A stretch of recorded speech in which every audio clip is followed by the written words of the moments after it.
Hey everyone, and thanks for jumping back into the cryptoverse. Today, we are going to continue our collaboration series. We actually have a special guest on. He goes by Venture Founder on Twitter. I would encourage you to go ahead and pause the video. I'll leave a link down in the description below. You can go follow him on Twitter. He puts out a lot of great charts, mostly on Bitcoin. And it's always a good thing to have a fresh perspective on the space. You clearly don't want to be an echo chamber. It's a pleasure to have you here. Thank you, Ben. I've been watching your channel for a long time and, been a big fan of your information and your content. I'm really glad to be here. Thanks for having me. Yeah, no problem. So, really what we want to do is in this collaboration series, we want to have a lot of people on, provide a ton of different perspectives, and that way it allows the viewer to kind of come to their own conclusions based on everything that they've seen. So, the first question really is an open-ended question, and it's mostly about Bitcoin. Now, where do you see Bitcoin right now? Like, what sort of phase do you think it's in? I'm not really sure how much you buy into the whole like market cycle type stuff, but if you do, where would you say we are with respect to the market cycle? Just in general, what's Bitcoin looking like right now, and what's your outlook, say like medium term, and then when I say medium term, maybe like the next 6 to 12 months, and then after that we'll talk about long term, meaning like 2 to 3, 4 years. Yeah, thanks, Ben. I think it's really healthy to think about Bitcoin in terms of what you said about cycles and perhaps a little bit of a longer time frame. So let me just share a few charts with you to help you add more content to what I'm saying here. Sure. So I am just going to share a few charts, just a few charts that I'm pulling out. So, this is very simply where we are in this point of the cycle. So we just had this massive correction in the past 2 weeks, and Bitcoin bounced off of 18K a little bit. But I wouldn't say this relief rally that we had from 18 to 21K is anything too impressive yet after this magnitude of a correction we had. And you can see how far we are away from the 200-day moving average, which is sort of a general indicator of where we are in the market. And Bitcoin has been way above 200-day moving average this entire time.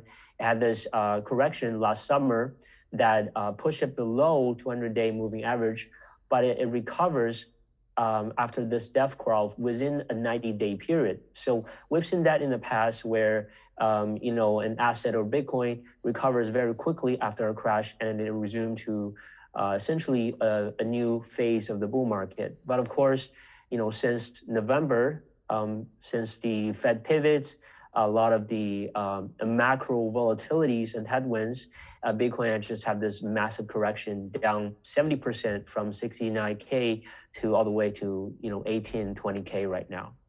So I think what we're seeing here at this moment is definitely close to end of cycle capitulation. So I would say that there are many indicators, whether we look at for example, this one is simply taking a look at how are we doing with our 200 weekly moving average, which I believe you talk about as well. So this is actually the third week below 200 weekly moving average, and we have seen in the past where 200 weekly moving average serve as sort of support for Bitcoin at cycle bottoms, and the COVID low pushed it below the 200 moving average, but it quickly recovered back up. This is perhaps one of the longest period that Bitcoin is spending below 200-day moving average. And it is also A at this 200 sort of 200 week moving average, right? weekly moving average, Right. correct? Yes. And Bitcoin is also in between this 1 to 1.618 fib extension levels from the cycle top to the first relief rally here, the major relief rally here. So there are many indications that I would say, perhaps not factoring into the macro perspective that many people would say, 20K low 20Ks would be what's called the cycle bottom for Bitcoin in this cycle. But in terms of looking at the macro perspective and looking at factoring into what the Fed is going to do, how is that going to affect the economy as a whole, a potential recessionary risk, and all of that information factor in, I think Bitcoin could go down to as low as, in my most bearish target, around 14K, and that would perhaps be the range I'm looking at. Between 14K to 21K would be what I think the macro bottom is, the range of the bottoms for Bitcoin to have.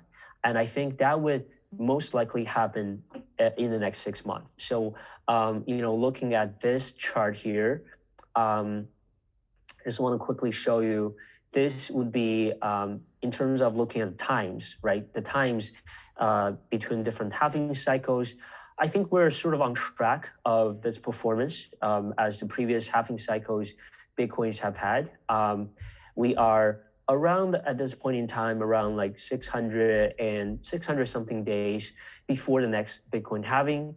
And, this is generally the time where Bitcoin has experienced this sort of cycle and capitulations. So I think in the next 6 months or so, in between from now to the next 6 months, Bitcoin will sort of have its final capitulation moments, whether that comes with macros, that is macro driven due to the Fed having hawkish policies, or to its own due to something like a minor capitulation in Bitcoin that ultimately bring down to the final bottom of Bitcoin. And it was sort of taking this process maybe another 3 months to bottom it out, and that would be an excellent accumulation opportunity for the long run. I think between 14K to 21K in this time frame, in this price range, would be an excellent bottom accumulation opportunity if you're a long-term investor.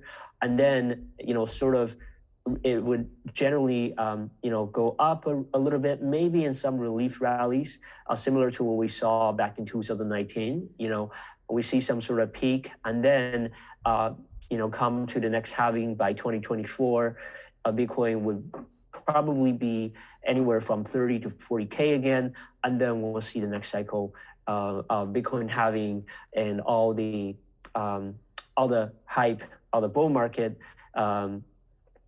sentiment return to Bitcoin once again as Bitcoin approaches again to once again its all-time high and start a new bull market. So that's my general outlook about Bitcoin. I think this is just a period of a bottoming process that we have to see. It happens at the end of every bull market, and this part of the pain is going to be, for a smart investor, a great opportunity to accumulate. For sure. And one of the things I see on your chart, and correct me if I'm wrong, but I feel like in the market right now there's a lot of angst by a lot of people because they're assuming that Bitcoin's just going to take off and they're going to miss the ride. But it really looks like we're Bitcoin is in the process of finding a bottom, but even after it finds a bottom, it doesn't mean it's going anywhere immediately. Even as you have drawn, like, do you think that after you said you think that the bottom will occur within the next 6 months? Do you think after the bottom occurs, we'll likely go sideways for a while before trending higher, or do you think it'll be like a V-shaped type move? I think V bottoms are in market overall. It's actually quite a rare occurrence. So we have seen in March 2020 was probably the most recent V bottom scenarios that many people have seen, but that is no way a common occurrence in the market, right? And the reason that V bottom happened in March 2020, I think I would argue in a large sense is due to the Fed pivoting their policies, cutting interest rate, unlimited QEs that really pushed the market higher immediately. So unless something similar happens where we have a very drastic pivot from the Fed from a macro outlook perspective, if the recession or risk is all of a sudden erased and the Fed is pivoting their policy drastically, then we could potentially see a quick V bottom. Otherwise, I would expect the bottoming process to be more gradual, perhaps a few months to be in that bottoming range. It may go up and down in just generally relief rallies in the bear market, but I don't think we'll see a very quick V bottom where you will actually have fear of missing out for not catching it. Okay. Yeah. I mean, I think that's an important point for people to understand, right? Like you have in general, we have time, you know, and as I mean, as you show on here, the halving is not until early 2024. You know, the first or second quarter of 2024. So I mean, it certainly seems like we have quite a bit of time. Now, I know you do follow some other types of charts. Not only do you look at the price, but I know from your Twitter posts you do occasionally look at some of the on-chain stuff. What is some of the on-chain stuff telling us right now? And you know, how would you use that to help navigate, you know, what you're doing with your Bitcoin position?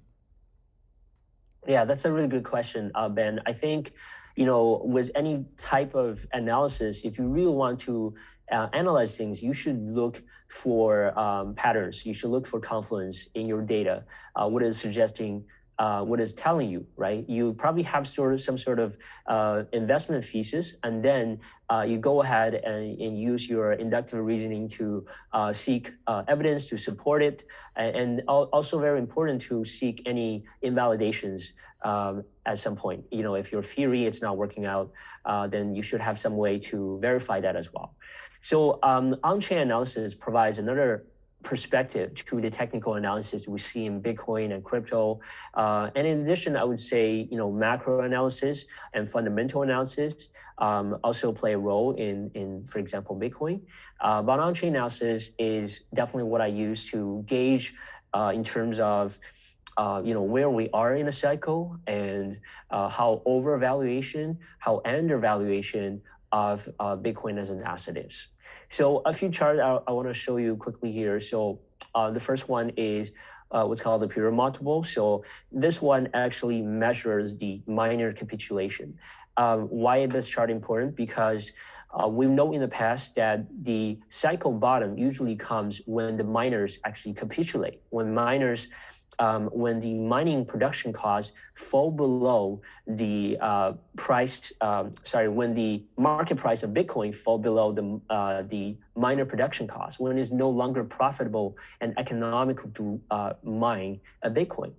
So what happens is the miners will essentially dump a lot of their Bitcoin inventories to the market, rush to get out so they can recoup their losses, and perhaps shut down their mining operations because it's no longer profitable to mine per Bitcoin basis. And that hash rate gets adjusted automatically in a 2-week period after. So this period multiple measures how the pace of mining have sort of slowed down. And we can see that in this green zone here, the period multiple shows that the miners are definitely under stress right now. So perhaps it's not as significant as a minor capitulation that happened in the end of the last cycle in 2018, but miners are definitely starting to capitulate at this point. We could see in a scenario where Bitcoin, if Bitcoin continue to go down after that 18K low that we just made 2 weeks earlier to make a new low, we can definitely see more miners capitulating, more sellings from the miners in this case, and which could push the price even lower. Another chart that I like to take a look is the balance on exchanges for Bitcoin. This one is a really interesting chart. If you zoom out, all the way back to the beginning of Bitcoin history and going back to today, what's really interesting is that the balance on exchanges for Bitcoin has been going down since March 2020. And actually, it has been going down. It has created this trend that has not been reversed yet. So yes, there are some increase in exchange inflows back in the last summer, but this trend, even as we are going through this 20K Bitcoin right now, more Bitcoins are still being taken out of exchanges than being deposited onto exchange. So and you can see this confirmed by this net position change by Bitcoin as well. And you can see how much Bitcoin is getting net withdrawal out of the exchanges out there. I think this is very interesting because this data doesn't really, tell you anything where you can compare to the previous cycles because there are no common indicators like what we see in the period multiples. But what is showing that is that generally there is a trend of more Bitcoins being taken out of exchanges, which is generally a good news because the more deposits on exchanges, the more selling there could potentially be for Bitcoin. And the more that's taken out of the exchanges, we can assume that it is generally better for the market because you have more people putting into their personal cold storage. You probably not think about selling in the short term.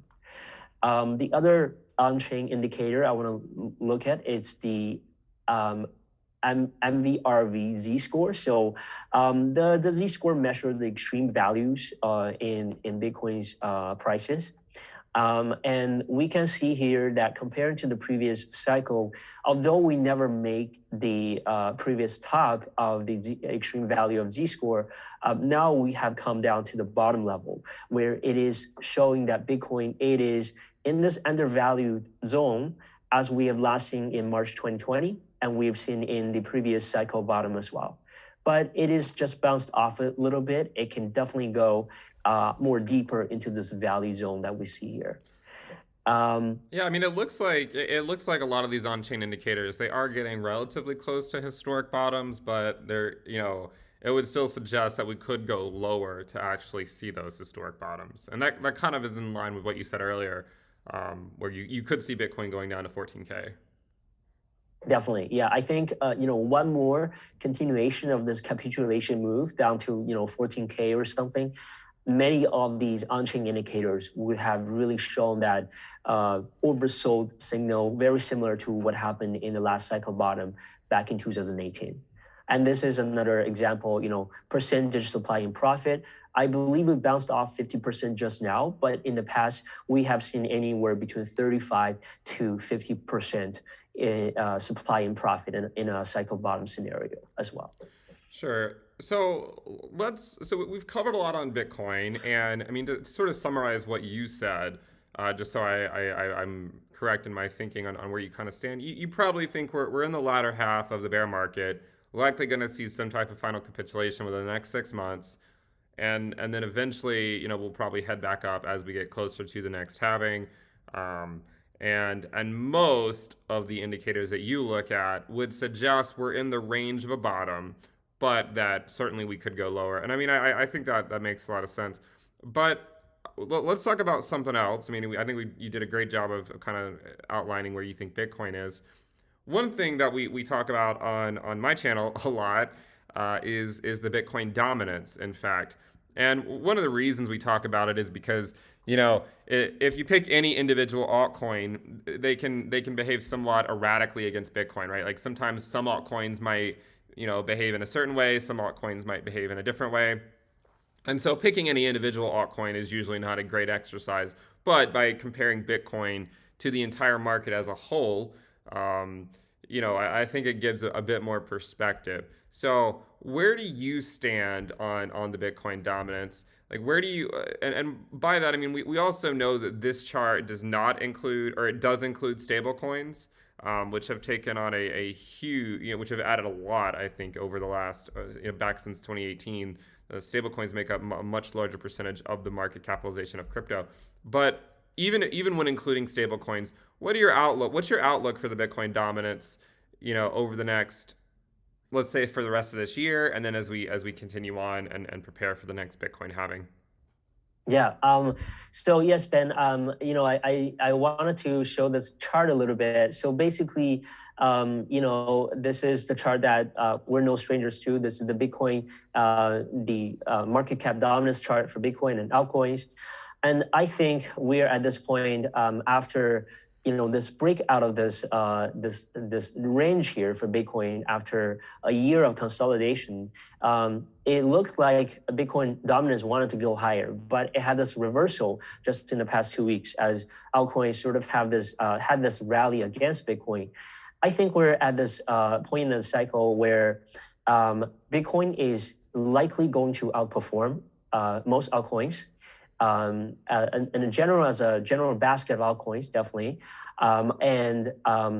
We might see some reversals from time to time, but it is nothing like we haven't seen before. So we did see this sort of, in the last cycle, we did see this rise in Bitcoin dominance after the cycle top. And then we do see this reversal as well as Bitcoin dominance sort of gone down in a relief rally from the altcoins, and then it sort of just trend higher and higher.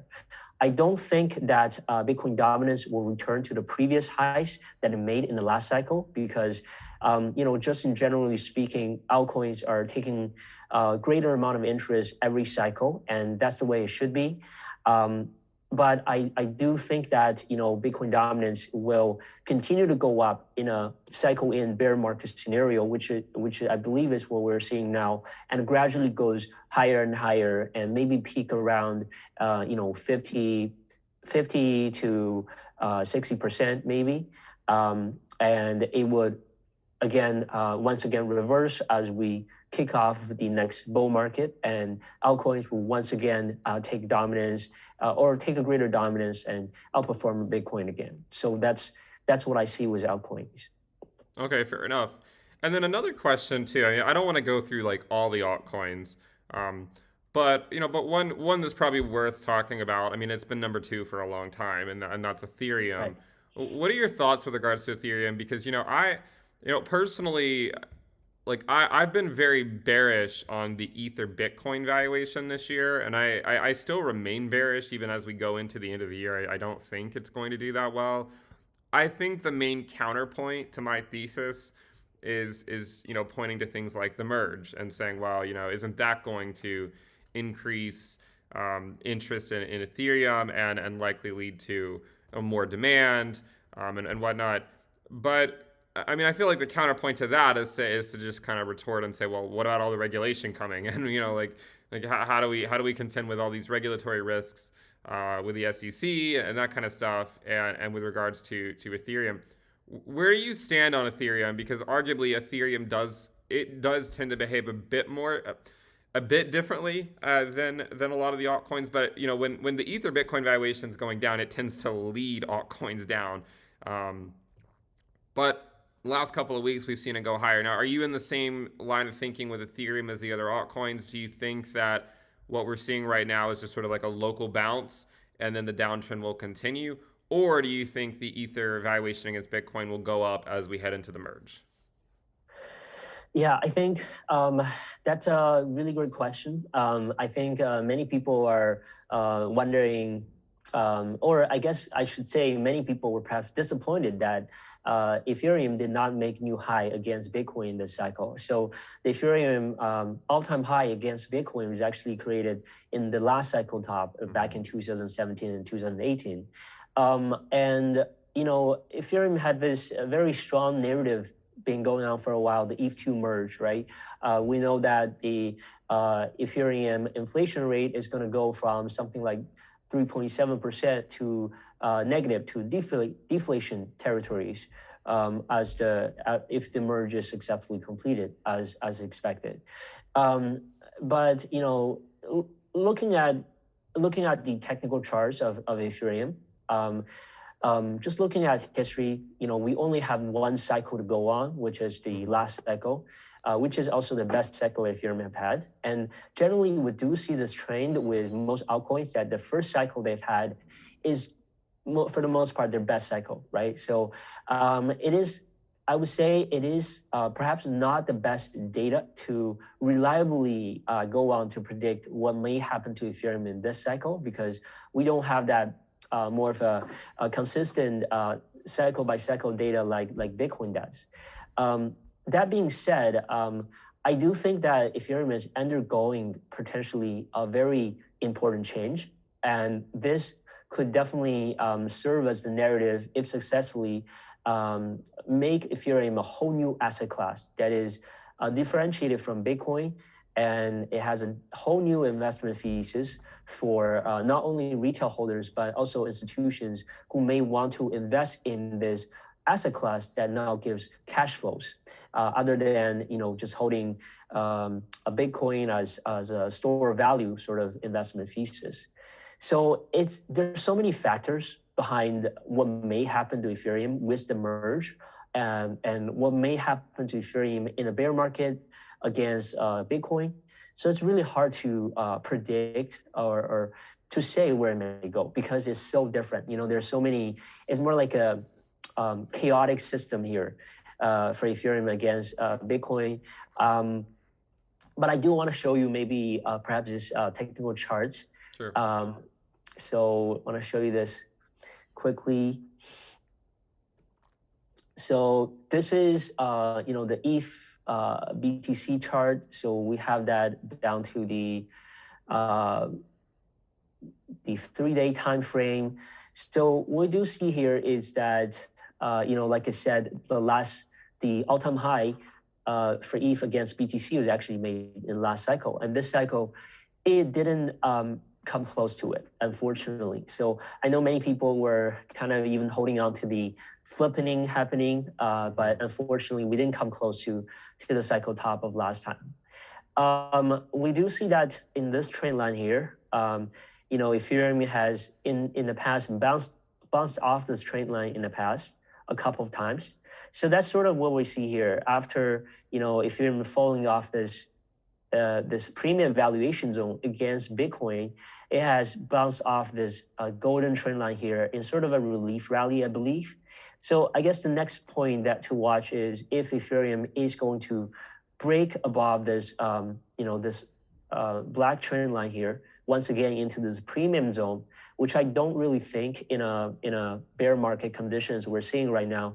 I think more than likely Ethereum may follow the path that it did back in 2018. So sort of having a relief rally at this point, maybe bounce off this trend line here, and then have another support here at the golden trend line, and then maybe losing this trend line and then going back to this red line zone. So that would make Ethereum at 0.043 against Bitcoin, and I think that would be a bear market scenario for Ethereum in this case. And roughly speaking, on that ratio, that would give on a 14K Bitcoin, I believe that would give around $500 for Ethereum. So that's about where Ethereum, I think, it could go in the cycle. I think, given the history that we've seen with Ethereum, I would say Ethereum could go anywhere between 300 to 1,000 as a bottoming range. Obviously, it's a wider range because we didn't have a lot more data compared to Bitcoin to go on. But that's where I think Ethereum could be in a bottoming scenario. And of course, my long-term thesis for Ethereum is that I'm very bullish. I do think that the merge that's happening with Ethereum is very beneficial. I do think that it will attract a new class of institutional investors investing in this new asset class and looking at it with more confidence in putting their dollars behind it, just simply because it has this cash flow component behind it that generally make institutional investors more comfortable with holding an asset because they can sort of justify this investment better than just a HODL scenario for Bitcoin, for example. So yes, I do think eventually Ethereum will make perhaps a new all-time high against Bitcoin, and I'm bullish on that. But in the short term, in this bear market, it could definitely underperform Bitcoin along with the rest of the altcoins. Sure. Well, hey, I mean, I think you've done a great job of explaining, what your outlook is, providing the reasoning for it. I want to give you the last word, though. I mean, do you have any, how would you like to wrap it up? Do you have any sort of final thoughts for everyone as we continue the next 6 months? I mean, for instance, you said that the bottom will likely occur within the next 6 months. For a first-time investor, bear markets are scary. I mean, for someone who maybe just got into crypto in 2021 and maybe they weren't around for the 2018 bear market. Well, what's some advice you might have for these people that are experienced in this right now, and they're not really sure what the next few years will bring. Yeah, I think this is actually my second cycle. So I've been a part of 2017, and now it's my second cycle, and I'm still learning a lot. So I think that's the most important point is whether you are making money or losing money on your investment, just know that we are still early in this process. I mean, this is going into 13 years for Bitcoin's inception, but technically Bitcoin will continue to mine for another, 140 years. That's many, many cycles to come, right, in the future. So I think we're still quite early in terms of adoption, in terms of investment as well with Bitcoin and Ethereum, many of these, little things that we'll probably look back in history and, just like look very silly that we even talk about where it's going to go next month or so, because this is such a long-term investment thesis that one should have in this new asset class here. For example, I imagine, going forward another like 20 years maybe, and then people would talk about, oh, did you get into Ethereum before the merge or after the merge, right?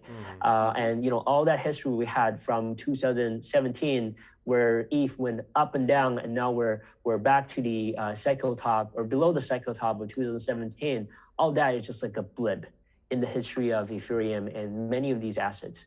So I think we're still quite early. So the important thing is that you learn, and the best way that you can learn is to actually have some skin in the game, to put some money into the market, not a significant amount that you can't afford to lose, but enough so you learn with skin in the game. It helps you learn better. It makes you more aware of the situation, makes you more attuned into the market, and definitely following channels and venture investors like such as yourself, Ben, to on this journey to learn more about it. I think that's the whole essence of being in crypto today is we have so much more to learn, and every day new information comes up. And also I like to think about in terms of another reason why my investment thesis for Bitcoin and Ethereum is very long term is because the younger generations, kids perhaps in their teenage years or younger, they're born into this generation. I would say a young kid today is perhaps more aware or more comfortable putting their money into cryptocurrency, maybe in like Bitcoin and Ethereum, than a stock, because they perhaps have not heard about stocks as much as they did about Bitcoin on the radios, on the televisions, on social media every day. So they're more comfortable perhaps putting their assets into these new asset classes like cryptocurrency than a traditional stock as an investment, or like bonds. They perhaps never even heard of it, right? So I think when these kids in their teenage years, very young, maybe a few years old now, born into this digital age, as they continue to grow up, this will be their asset class. This will be, looking in 20 and 30 years when they are, all these, kids or younger generations are at the height of their powers.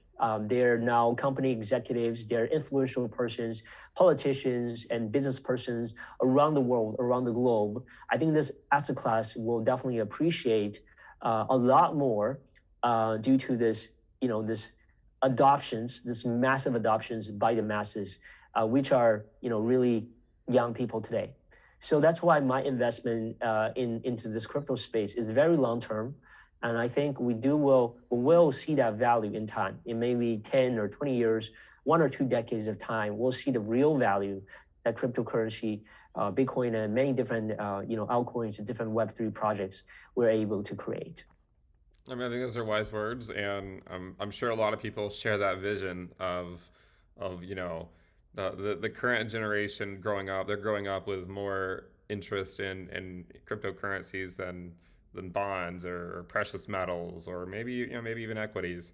But hey, it was a pleasure to have you on. I appreciate all your insight. If you're watching and you don't follow Venture Founder on Twitter, I will leave a link down in the description below, and I'll put it in the pinned comment. So make sure you guys go follow him. He puts out a lot of great charts. Talks about Bitcoin, talks about some other stuff as well. But certainly someone worth following on Twitter. So thanks again for coming, and we'll hopefully have you back on in the future. Thank you, Ben. I really appreciate it. So nice meeting you virtually on Zoom. Good to meet you too. Bye. Goodbye.